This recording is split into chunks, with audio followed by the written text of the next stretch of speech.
وہ جیل میں قیدیوں کو دین کی راہ دکھاتے رہے۔ اللہ کی یاد تو ان کا معمول تھا۔ ایک روز بادشاہ نے اپنے مصاحبوں اور وزیروں سے کہا کہ میں نے ایک ایسا خواب دیکھا ہے کہ اگر تم میں سے کوئی تعبیر بتا سکتا ہے تو مجھ سے کہے۔ مصاحبوں نے بادشاہ سے کہا کہ آپ اپنا خواب بیان کریں، ہو سکتا ہے کہ ہم میں سے کوئی تعبیر بتا دے۔ بادشاہ نے کہا، میں نے خواب میں دیکھا کہ 7 دبلی گائیں کھا رہی تھیں 7 موٹی گائیں۔ اناج کی 7 بالیں ہری اور 7 تازہ تھیں، اور 7 سوکھی بالیں تھیں، لیکن سوکھی بالیں ہری بالیں کھا رہی تھیں۔ دبلی گائیں کس طرح موٹی گائیں کھا سکتی ہیں؟ ہری بالیوں کو سوکھی بالیاں کھا رہی تھیں، اس کا کیا مطلب ہے؟ مصاحبوں نے کہا کہ اس خواب کی تعبیر بتانے سے ہم قاصر ہیں۔ یہ باتیں بادشاہ کو شراب پلانے والے تک پہنچ گئیں۔ اس نے سنا تو حضرت یوسف علیہ السلام کی باتیں یاد آ گئیں۔ اس نے بادشاہ کو حضرت یوسف علیہ السلام کے بارے میں سب کچھ بتا دیا اور کہا کہ اس خواب کی تعبیر حضرت یوسف علیہ السلام ہی بتا سکتے ہیں۔ جیل میں سزا کاٹ رہے ہیں۔ بادشاہ کو شراب پلانے والے خادم نے کہا کہ آپ مجھے حضرت یوسف علیہ السلام کے پاس بھیج دیں تاکہ میں اس خواب کی تعبیر معلوم کر سکوں۔ بادشاہ نے اس خادم کو اجازت دے دی اور وہ خادم حضرت یوسف علیہ السلام کے پاس پہنچا اور کہنے لگا، اے یوسف، اس خواب کی تعبیر بتا دو، تم نیک اور سچے ہو، تم جو کچھ بتاؤ گے میں جا کر بادشاہ سے کہوں گا، ہو سکتا ہے بادشاہ کو تم پر رحم آ جائے اور تمہیں قید خانے سے نجات دے دے۔ یہ سن کر حضرت یوسف علیہ السلام نے کہا، ملک میں 7 برس تک خوب اناج اور پھل ہوگا، آنے والے 7 سال بہت اچھے ہوں گے، اناج بہت زیادہ پیدا ہوگا، اور اس کے بعد آنے والے 7 سال میں بارشیں نہیں ہوں گی جس کی وجہ سے قحط پڑ جائے گا۔ ابھی 7 سال کے اندر جو اناج ہوگا کھانے کے ساتھ ساتھ بچا کر بھی رکھنا ہوگا۔ بچا ہوا اناج قحط کے زمانے میں کام آئے گا۔ اناج بچا کر نہ رکھا جائے تو لوگ بھوک سے مریں گے، اور یہ اناج بالیوں میں ہی رکھنا ہوگا تاکہ خراب نہ ہو۔ چنانچہ پہلے 7 سال اچھے رہیں گے۔ اس دوران یہ فائدہ ہوگا کہ بارش بہت زیادہ ہوگی، زمین زرخیز ہوگی، اناج بہت پیدا ہوگا۔ جب خادم نے یوسف علیہ السلام کی کہی ہوئی باتیں بادشاہ کو بتا دیں تو بادشاہ سوچ میں پڑ گیا اور کہا، یوسف علیہ السلام کو میں قید سے آزاد کرنا چاہتا ہوں۔ یوسف علیہ السلام کو میرے پاس لاؤ تاکہ میں مزید باتیں معلوم کر سکوں۔ یوسف علیہ السلام ایک ذہین اور نیک شخص معلوم ہوتے ہیں۔ جب خادم یوسف علیہ السلام کے پاس پہنچا اور بادشاہ کا پیغام دیا تو یوسف علیہ السلام نے خادم سے کہا، میں انصاف چاہتا ہوں، آخر مجھے قید میں کس جرم کی پاداش میں ڈالا گیا؟ اور زلیخا کے بارے میں بتایا کہ اس نے اپنے قریب بلانے کی بہت کوشش کی، بہت پھسلایا، بہت دھمکایا، لیکن میں نے اس کے جال میں پھنسنے سے انکار کیا۔ اللہ نے مجھے گناہ سے بچا لیا۔ زلیخا کے پاس آنے والی عورتوں نے مجھے دیکھتے ہی اپنی انگلیاں کاٹ لیں۔ یہ باتیں عیب کی ہیں۔ بتانے کا سبب صرف یہی ہے کہ عزیز مصر جان لے کہ میں بے گناہ اور پاک ہوں، میں نے کوئی خیانت نہیں کی۔ اللہ خیانت کرنے والوں کو پسند نہیں کرتا۔ میں کسی کو رسوا کرنا بھی نہیں چاہتا۔ میں اللہ کے حکم کے مطابق زندگی گزار رہا ہوں۔ شراب پلانے والے خادم نے یوسف کی زبانی باتیں سنی، جا کر بادشاہ کو تمام واقعہ سنا دی۔ جب بادشاہ نے یہ سارا واقعہ سنا تو بادشاہ نے زلیخا اور دوسری عورتوں کو بلایا تاکہ اصل سبب معلوم ہو جائے۔ زلیخا نے بادشاہ سے سچ سچ باتیں بتا دیں اور کہا کہ میں نے یوسف علیہ السلام کو دعوت گناہ دینے کی بہت کوشش کی، مگر یوسف علیہ السلام مجھ سے بچ کر نکل گیا۔ مجھے یقین ہو گیا کہ وہ نیک اور پاک باز ہے۔ جب بادشاہ نے دوسری عورتوں سے انگلیوں کے کاٹنے کا سبب معلوم کیا تو عورتوں نے بتایا کہ واللہ ہم نے آج تک ایسا حسین نوجوان نہیں دیکھا۔ اسے دیکھتے ہی ہم سب کے ہوش اڑ گئے۔ اور بے خودی میں اپنی انگلیاں کاٹ لیں۔ یوسف انسان نہیں فرشتہ ہے۔ یوسف نیک اور بے گناہ ہے۔ بادشاہ نے زلیخا اور دوسری عورتوں سے انگلیوں کے کاٹنے کے سبب اور سچائی معلوم کرنے کے بعد حکم دیا کہ یوسف علیہ السلام کو میرے پاس لاؤ، میں اسے اپنے خاص مصاحبوں میں جگہ دوں گا، بعض کاموں میں اپنا مددگار بناؤں گا تاکہ حکومت کے کاموں میں آسانی پیدا ہو۔ چنانچہ حضرت یوسف علیہ السلام بادشاہ کے پاس گئے۔ بادشاہ نے حضرت یوسف علیہ السلام سے باتیں کہیں اور کہا کہ میں تمام واقعات سے واقف ہوں، میں آپ کو خاص مرتبہ دوں گا، آپ عزت والے ہیں، میں آپ کو اپنے پاس رکھوں گا، مجھے آپ پر پورا بھروسہ ہے۔ آپ نے خواب کی تعبیر بتائی کہ پہلے 7 سال میں خوب پیداوار ہوگی، بعد کے 7 سالوں میں قحط پڑے گا، میں چاہتا ہوں غلہ کا انتظام آپ کے ہاتھ میں دے دوں۔ حضرت یوسف علیہ السلام نے منظور کر لیا اور کہا میں اس کام کو بخوبی انجام دوں گا تاکہ ملک میں رعایا خوش رہے اور اناج کی کمی نہ ہو۔ حضرت یوسف علیہ السلام نے خوراک کا محکمہ سنبھال لیا۔ 7 سال میں جو غلہ پیدا ہوا تھا اسے بچا کر رکھا۔ جب دوسرے 7 برسوں میں پیداوار نہ ہوئی تو رکھے ہوئے غلے کے ذخیرہ سے لوگوں کو اناج فراہم کیا۔ ملک قحط سے بچ گیا۔ حضرت یوسف علیہ السلام نے عزیز مصر کی جگہ لے لی اور حکومت کرنے لگے۔ ملک شام کے علاقہ کنعان میں غلہ نہ ملنے کے سبب قحط پڑ گیا۔ کنعان کے رہنے والے بھی پریشان تھے، وہ غلہ لینے کے لیے مصر پہنچنے لگے۔ حضرت یعقوب علیہ السلام کے 11 بیٹوں میں سے 10 بیٹے بھی غلہ لینے کے لیے مصر پہنچے اور حضرت یوسف علیہ السلام سے ملاقات کی۔ اپنا تعارف کراتے ہوئے باپ کا نام یعقوب علیہ السلام اور جو بھائی نہ آ سکا اس کا نام بنیامین بتایا۔ ان کے کہنے پر حضرت یوسف علیہ السلام سمجھ گئے یہ میرے بھائی ہیں جنہوں نے مجھے کنویں میں دھکیل دیا تھا۔ اب دل ہی دل میں اپنے باپ اور بھائی بنیامین کو یاد کرنے لگے۔ حضرت یوسف علیہ السلام نے ان سے کہا کہ تم 10 آدمی آئے ہو، صرف تم لوگوں کا حصہ ہی دوں گا، یہاں بھی غلہ کی کمی ہے۔ انہوں نے کہا کہ ہمارا باپ آنے کے قابل نہیں، وہ بوڑھا ہے، اور بھائی بنیامین کا حصہ بھی دے دیجیے۔ حضرت یوسف علیہ السلام نے فرمایا کہ باپ آنے کے قابل نہیں تو کوئی بات نہیں، مگر اب کی بار اپنے بھائی بنیامین کو بھی ساتھ لیتے آنا، جب ہی میں غلہ دوں گا اور باپ کا حصہ بھی دوں گا۔ حضرت یوسف علیہ السلام نے انہیں غلہ دے دیا، ان سے قیمت کے طور پر رقم بھی وصول لی۔ جب وہ لوگ غلہ لے جانے کے لیے ذخیرہ کرنے لگے تو حضرت یوسف علیہ السلام نے غلاموں کے ذریعے غلہ کے ذخیرہ میں وہ رقم بھی رکھوا دی جو غلہ کے عوض ان سے لی تھی۔ قافلہ غلہ لے کر روانہ ہو گیا۔ حضرت یعقوب علیہ السلام کے بیٹے غلہ لے کر گھر پہنچے۔ غلہ حاصل کرنے کے دوران جو ان پر بیتی تھی باپ کو سنا دی اور اس بات سے بھی آگاہ کیا کہ عزیز مصر کے حکم کے مطابق سب کے حصہ کا غلہ اسی شرط پر ملے گا جب ہم بھائی بنیامین کو بھی اپنے ساتھ لے جائیں۔ باپ نے کہا کہ تم لوگ یوسف علیہ السلام کو لے گئے لیکن واپس نہیں لائے، میں اس کی یاد میں اب تک آنسو بہا رہا ہوں، روتے روتے میری بینائی بھی جاتی رہی۔ یوسف کی جدائی کا زخم اور غم میرے سینے میں ہے اور وہ اب تک سوکھا نہیں ہے۔ اب تم یہ کہہ رہے ہو کہ میں اپنے بیٹے بنیامین کو تمہارے ساتھ کر دوں، یہ مجھ سے نہیں ہو سکتا، اب تم پر میں بھروسہ نہیں کر سکتا، اصل حفاظت کرنے والا اللہ ہی ہے۔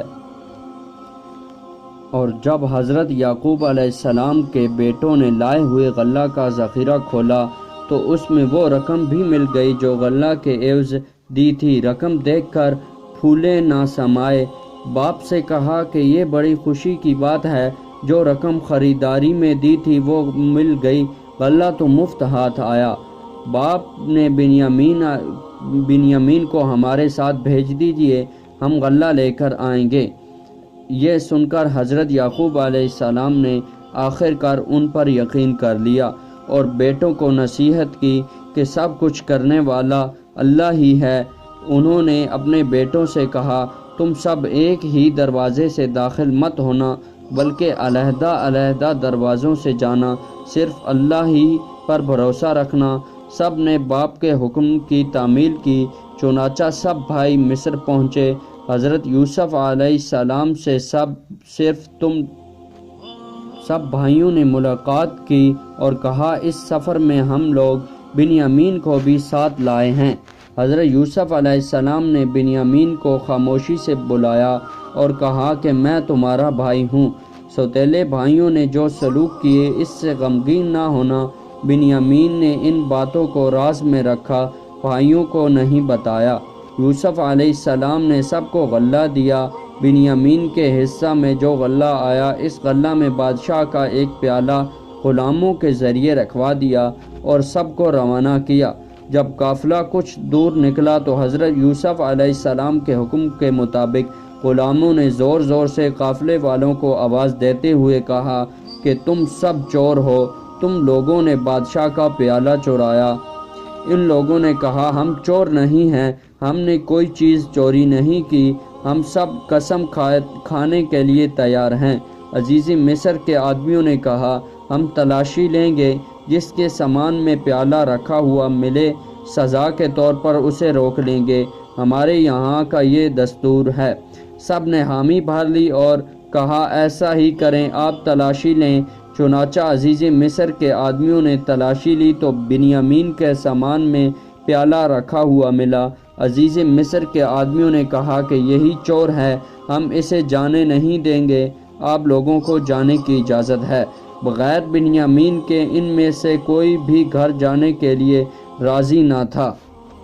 عزیز مصر سے التجا کی کہ ہم سب اپنے باپ سے وعدہ کر کے آئے ہیں کہ ہم بنیامین کو ساتھ لے کر آئیں گے، ہمارا باپ بہت بوڑھا ہے، وہ صدمہ برداشت نہ کر سکے گا، ہم باپ کو کیا منہ دکھائیں گے؟ بنیامین کے بدلے ہم میں سے کوئی بھی رکنے کے لیے تیار ہے، بنیامین کے قصور کی سزا ہم بھگتیں گے۔ حضرت یوسف علیہ السلام نے فرمایا ایسا کیوں کر ممکن ہے کہ جرم کوئی کرے اور سزا کسی اور کو ملے؟ سزا تو صرف اسے ہی ملے گی جو قصوروار ہے، اگر ہم بے گناہ کو پکڑیں گے تو ہم ظالموں میں شمار ہوں گے۔ حضرت یوسف علیہ السلام کی زبانی یہ باتیں سن کر سب بھائی بہت پریشان ہوئے، آپس میں صلاح مشورہ کرنے لگے۔ ان میں سے ایک بھائی نے کہا کہ ہم اپنے باپ سے وعدہ کر کے آئے ہیں، اگر ہم سب بنیامین کو چھوڑ کر چلے گئے تو معلوم نہیں ہمارا کیا حشر ہوگا۔ اب سب جانتے ہیں کہ ہم نے یوسف علیہ السلام کے ساتھ کیا سلوک کیا۔ ان میں سے بڑے بھائی نے کہا کہ میں اس وقت تک واپس نہیں جاؤں گا جب تک کہ میں بنیامین کو اپنے ساتھ نہ لے لوں، یا ہمارے باپ ہمیں حکم نہ دے، یا اللہ تعالیٰ کوئی آسانی پیدا کر دے۔ تم لوگ جاؤ، باپ سے سارا ماجرا بیان کرو اور کہو کہ ہمارا کوئی قصور نہیں ہے، بنیامین چور نکلا، غیب کا حال اللہ ہی جانتا ہے۔ یہ لوگ واپس لوٹ گئے اور باپ سے چوری کا واقعہ بیان کیا اور بنیامین کو چور ٹھہرایا۔ ان کی باتیں سن کر باپ نے کہا کہ تم لوگ جو کچھ کہہ رہے ہو یہ بناوٹی بات معلوم ہوتی ہے، اللہ بہتر جانتا ہے، میں صبر کر رہا ہوں۔ میں پہلے ہی یوسف کے غم میں مبتلا تھا، اب بنیامین کے غم نے مجھے اور بھی بے حال کر دیا۔ باپ نے اپنے بیٹوں سے کہا جاؤ یوسف اور اس کے بھائی کو تلاش کرو، اللہ کی ذات سے نا امید نہ ہونا، نا امیدی کفر ہے۔ باپ کے کہنے پر پھر یہ لوگ مصر پہنچے اور عزیز مصر سے ملاقات کی اور کہا اے عزیز مصر، ہم سب بہت پریشان ہیں، باپ نابینا ہو چکے ہیں، جو کچھ ہمارے پاس پونجی تھی وہ ہم لے آئے ہیں، ہمیں غلہ دے دیجئے۔ حضرت یوسف علیہ السلام نے گھر والوں کی پریشانی سنی تو بے چین ہو گئے اور کہا تم لوگوں نے یوسف اور اس کے بھائی کے ساتھ کیسا برتاؤ کیا؟ یہ سب تمہاری نادانی اور جہالت کے سبب ہوا۔ بھائیوں نے یہ سنا تو چونک پڑے اور کہا کیا تم ہی یوسف ہو؟ انہوں نے جواب دیا کہ تم ٹھیک کہتے ہو، میں ہی یوسف ہوں اور یہ میرا بھائی ہے۔ اللہ نے مجھے مرتبہ دیا اور مجھ پر رحم کیا، وہ سب سے بڑا رحم کرنے والا ہے، اور میں صبر کرتا ہوں۔ اللہ اس کا ساتھ دیتا ہے جو صبر کرتا ہے۔ بھائیوں نے کہا، ہم لوگوں سے بہت بڑی غلطی ہو گئی ہے، اللہ نے آپ کو بہت بڑا مرتبہ دیا ہے، ہم اس کے لیے شرمندہ ہیں۔ حضرت یوسف علیہ السلام نے جواب دیا، میں تم سب کو معاف کرتا ہوں، میں بدلہ نہیں لیتا، اللہ بڑا رحیم اور کریم ہے، اللہ تعالیٰ ہی ہم سب سے بڑا ہے اور معاف کرنے والا ہے۔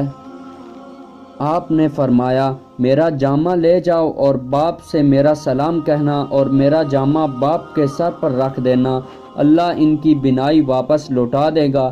بادشاہ نے سلطنت کے انتظام کے لیے مجھے پورا اختیار دیا ہے، بادشاہ کے بعد میں ہی حاکم ہوں، میں حکم دیتا ہوں کہ تم سب چلے آؤ اور میرے ساتھ رہو۔ حضرت یعقوب علیہ السلام کے بیٹے مصر سے روانہ ہو گئے، یہ سفر طے کر رہے تھے کہ حضرت یعقوب علیہ السلام نے لوگوں سے کہا کہ مجھے یوسف علیہ السلام کی خوشبو آ رہی ہے، مجھے یقین ہے کہ میرا یوسف مجھے مل جائے گا، تم لوگ یہ سمجھتے ہو کہ میں بڑھاپے کی وجہ سے بہکی باتیں کر رہا ہوں۔ لوگوں نے حضرت یعقوب علیہ السلام کی باتیں سن کر کہا، یہ سب آپ کا وہم ہے، آپ کے دل میں یوسف بسا ہوا ہے، یہی وجہ ہے کہ آپ کے دل میں خیالات پیدا ہو رہے ہیں۔ لوگوں نے حضرت یعقوب علیہ السلام کی باتوں پر توجہ نہیں دی۔ جب قافلہ نزدیک پہنچا تو آپ نے فرمایا، اب مجھے خوشخبری ملنے والی ہے۔ حضرت یعقوب علیہ کے بیٹے جب گھر پہنچے تو یوسف کا دیا ہوا جامہ باپ کے سر پر ڈالا تو آنکھیں روشن ہو گئیں۔ حضرت یعقوب اپنی آنکھوں سے سب کچھ دیکھنے لگے۔ بیٹوں نے یوسف کے بارے میں تمام باتیں باپ کو بتلا دی۔ باپ خوش ہوئے اور کہا کہ میں نہ کہتا تھا یوسف مجھے مل جائے گا، اللہ نے ان کی باتوں کا علم مجھے دیا ہے جو تم نہیں جانتے۔ بیٹوں نے باپ سے کہا، ابا جان، ہمارے گناہوں کو معاف کر دیجئے، ہم لوگوں سے خطا ہو گئی۔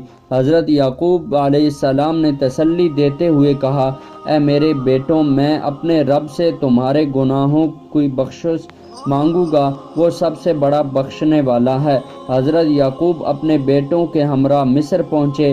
حضرت یوسف علیہ السلام نے اپنے گھر والوں کا استقبال کیا، اپنے ماں باپ کو عزت کے ساتھ اپنے بازو میں تخت پر بٹھایا۔ حضرت یوسف علیہ السلام مصر کے حکمران تھے۔ سب بھائی حضرت یوسف علیہ السلام کے سامنے جھک گئے۔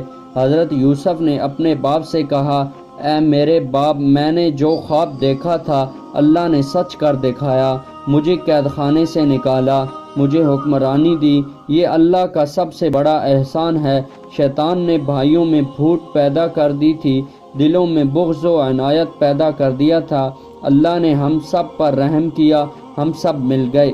حضرت یوسف علیہ السلام نے اللہ تعالیٰ سے دعا کی اور فرمایا، میرے پروردگار، تو نے مجھے وہ باتیں بتائیں، مجھے وہ باتیں سکھائیں جو میں نہیں جانتا تھا۔